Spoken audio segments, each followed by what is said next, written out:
سمندر میں پائے جانے والے تمام نمک کو اگر زمین کی سطح پر برابر پھیلا دیا جائے تو نمک کی یہ مقدار بہت زیادہ اونچائی تک پہنچے گی، لیکن یہ تمام نمک سمندر میں کیسے پہنچا ہے؟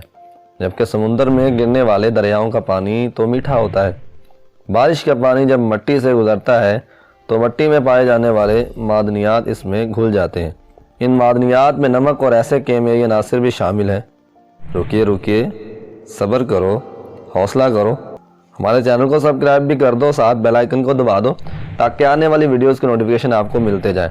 تو چلیے دوستو شروع کرتے ہیں۔ میں ہوں حافظ اویس اور آپ دیکھ رہے ہیں رضا کی اردو۔ تو ان معدنیات میں نمک اور ایسے کیمیائی عناصر بھی شامل ہیں جن کے مرکب سے نمک بنتا ہے۔ پھر یہ پانی ندیوں اور دریاؤں کے ذریعے سمندر میں بہہ جاتا ہے۔ دریاؤں کے پانی میں نمک کی مقدار نسبتاً کم ہوتی ہے، اس لیے ہمیں کڑوا نہیں لگتا۔ سمندر کی تہہ کی مٹی میں بھی نمک پایا جاتا ہے۔ جب اس مٹی میں گہرے شگاف پڑتے ہیں تو پانی ان شگافوں میں داخل ہو جاتا ہے۔ کیونکہ زمین کی تہہ کا درجہ حرارت بہت زیادہ ہے، اس لیے پانی بھاپ بن کر مٹی میں سے نمک گھلاتا ہے۔ پھر گرم چشموں کے ذریعے یہ بھاپ نمک سمیت دوبارہ سے سمندری پانی میں مل جاتا ہے۔ سمندر کی تہہ میں آتش فشاں پہاڑ بھی ہوتے ہیں جو بڑی مقدار میں لاوا اگلتے ہیں۔ اس لاوے میں بہت سی ایسی معدنیات موجود ہیں جو پانی میں گھل جاتی ہیں۔ اس کے علاوہ معدنیات والی گرد اور مٹی ہوا میں اڑ کر بھی سمندر تک پہنچتی ہے۔ ان تمام ذرائع سے طرح کی معدنیات سمندر میں پہنچتی ہیں، یہاں تک کہ سمندری پانی میں تقریباً ہر کیمیائی عناصر پایا جاتا ہے۔ لیکن جو کیمیائی مرکب سب سے بڑی مقدار میں پایا جاتا ہے یہ سوڈیم کلورائڈ ہے، یعنی خوردنی نمک۔ سمندری پانی میں پائے جانے والی تمام نمکیات میں سے 85% سوڈیم کلورائڈ ہی پر مشتمل ہے، اسی وجہ سے سمندری پانی کا ذائقہ کڑوا ہوتا ہے۔ نمک کی مقدار آخر کیوں نہیں بڑھتی؟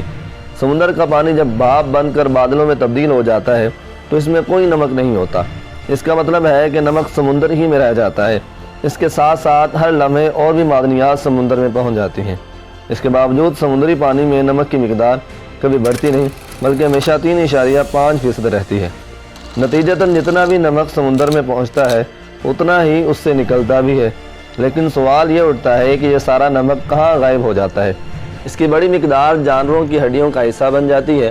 مثال کے طور پر مونگے، سیپیاں اور گونگے وغیرہ اپنا چھلکا یا ڈھانچہ کیلشیم سے بناتے ہیں جو طرح کی نمکیات کا ایک اہم جزو ہے۔ اس کے علاوہ سمندری کائی اور جراثیم جیسی ننھی سی مخلوقات بھی طرح کی معدنیات جذب کر لیتی ہیں۔ جب یہ مخلوقات کھائی جاتی ہیں یا مر جاتی ہیں تو ان کے بدنوں میں جو نمکیات اور معدنیات ہوتی ہیں یہ سمندر کی تہہ میں جمع ہو جاتی ہیں۔ نمک دوسرے طریقوں سے بھی سمندری پانی میں سے نکل جاتا ہے۔ مثال کے طور پر دریاؤں کے ذریعے چکنی مٹی سمندر میں پہنچتی ہے اور آتش فشاں پہاڑوں کی راکھ بھی سمندر میں گرتی ہے۔ نمک چکنی مٹی یا راکھ سے جڑ جاتا ہے اور اس کے ساتھ سمندر کی تہہ میں جمع ہو جاتا ہے۔ اس کے علاوہ نمک کئی قسم کی سمندری چٹانوں سے بھی چپٹ جاتا ہے۔ ایسے بے شمار طریقے سے نمکیات اور معدنیات پانی میں سے نکل کر سمندر کی تہہ میں جمع ہوتی ہیں۔ سائنسدانوں کا کہنا ہے کہ سمندر کی تہہ میں جو نمک جمع ہوتا ہے وہ وہاں سے بھی غائب ہو جاتا ہے، حالانکہ اس میں کافی عرصہ لگتا ہے۔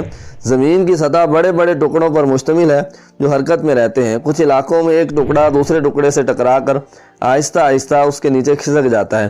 ایسے علاقوں میں اکثر زمین کی سطح پر بڑی دراڑیں، زلزلے اور آتش فشاں پہاڑ نمایاں ہوتے ہیں۔ عام طور پر ایسے ٹکڑے جو سمندری علاقوں میں واقع ہیں ان ٹکڑوں سے زیادہ بھاری ہوتے ہیں جو خشکی میں واقع ہیں، اس لیے سمندری ٹکڑے اکثر خشکی کے ٹکڑوں کے نیچے کھسکتے ہیں۔ اس طرح سمندر کی تہہ میں جو نمک جمع ہوتا ہے یہ ان ٹکڑوں کے ساتھ زمین کی تہہ میں غائب ہو جاتا ہے۔ کمال کی چیز جو ابھی ہم آپ کو بتانے جا رہے ہیں، مختلف سمندروں میں نمک فرق مقدار میں پایا جاتا ہے۔ مثلاً خلیج فارس اور بحر کلزم میں نمک کی مقدار تمام سمندروں کی نسبت زیادہ ہوتی ہے کیونکہ وہاں بہت زیادہ پانی بھاپ میں تبدیل ہو جاتا ہے۔ اس کے برعکس جن علاقوں میں بڑے دریا سمندر میں گرتے ہیں یا بارش بہت زیادہ پڑتی ہے وہاں پانی میں نمک کی مقدار نسبتاً کم ہوتی ہے۔ برف میٹھے پانی پر مشتمل ہے، اس لیے ان سمندروں میں جہاں برف پگھلتی ہے وہاں بھی نمک کی مقدار کم ہوتی ہے۔ لیکن جب سمندر کا پانی جم کر برف بنتا ہے تو برف کی سطح کے نیچے پانی میں نمک کی مقدار بھی بڑھ جاتی ہے۔ تاہم دنیا کے زیادہ تر علاقوں میں سمندری پانی میں نمک کی مقدار تقریباً برابر ہی ہوتی ہے۔ سمندر کا پانی مختلف علاقوں میں برابر کھارا بھی ہوتا ہے۔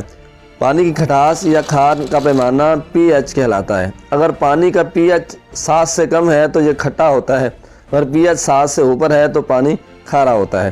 سمندر پانی کا پی ایچ عموماً 7.6 اور 8.3 کے درمیان ہوتا ہے۔ انسانی خون کا پی ایچ تقریباً 7.2 ہوتا ہے۔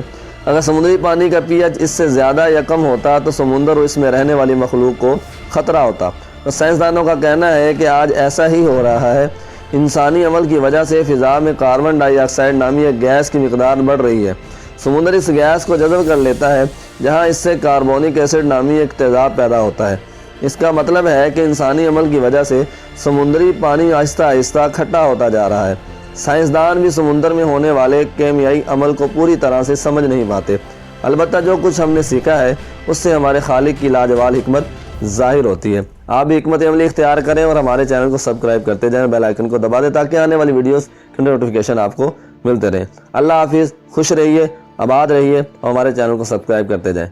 اللہ حافظ۔